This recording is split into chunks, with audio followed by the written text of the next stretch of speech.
Почитувани, студентите и високото образование не се приоритет на владата предводена од Социјалдемократскиот сојуз. Доколку владата сакаше да ја подобри состојбата во оваа област, немаше да има ваков однос.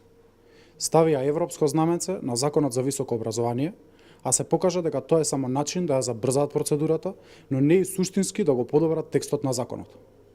Како поинаку да се толкува фактот што мнозинството и министерката Рената Десковска одбиваат да прифатат амандмани со кои се предвидува зацврстување на автономијата на студентското организирање, како и зачувување на студентскиот стандард. Предложениот закон е рестриктивен и недемократски во однос на правата на студентите, студентските избори, односно студентскиот парламент. Со овој закон, универзитетските, односно факултетските студентски собранија стануваат тела на универзитетот, факултетот или високата стручна школа. Сето ова е погрешно. Со ова се влијае на автономијата на независноста на студентското организирање. Абсурдно е изборите за студентските представници на факултетските студентски собранија да ги распишува деканот наместо самите студенти. Студентскиот правобранител кој треба да ги штити правата на студентите ќе се бира, замислете, на седница на универзитетскиот сенат. И на сенатот тој ќе треба му поднесува извештај за својата работа. На кого му служи студентскиот правобранител? На студентите или на професорите? Предложените одредби значат инволвирање на универзитетот во работата на студентското движење. Студентите треба да бидат независни и не смее да има влијание на нив од страна на органите на единиците или на универзитетот. Предлог законот го укинува и правото за намалување на партиципацијата на децата од еднородителски семејства. Со предлогот на Социјалдемократскиот сојуз, децата од еднородителски семејства се изедначени со сите други студенти и немаат право на поволности при студирањето. Социјалната компонента и вреднувањето на успехот и трудот на студентот веќе ги нема ни на хартија.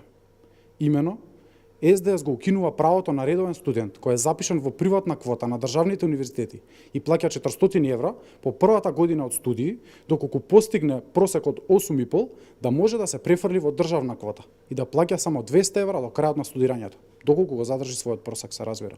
Се укинува и правото на бесплатно школување за студенти со завршен просек од претходната година од над 9.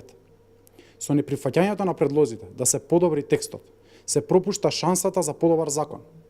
Со ова, владата предводена од Социјалдемократскиот сојуз покажува дека високото образование воопшто не им е приоритет, туку партиските интереси. Ви благодарам. Повелете ако имате прашање.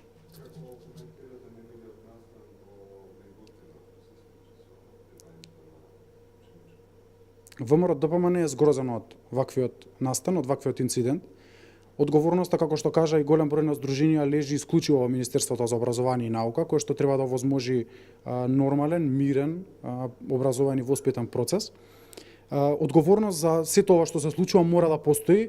Видовме каква е ситуацијата со Агенцијата за млади и спорт и нивната небулозна збирка поезија која што ја публикува, па потоа се крија позади некакви си комисии, некакви си туѓи одговорности и така натаму, а првиот човек на таа институција не понесе никаква одговорност. Се надевам дека во овој случај министерката ќе понесе одговорност како професор кој доаѓа од таа фела, ќе понесе невисока одговорност и ќе се замени од функцијата која што ја води во моментот. Благодарам.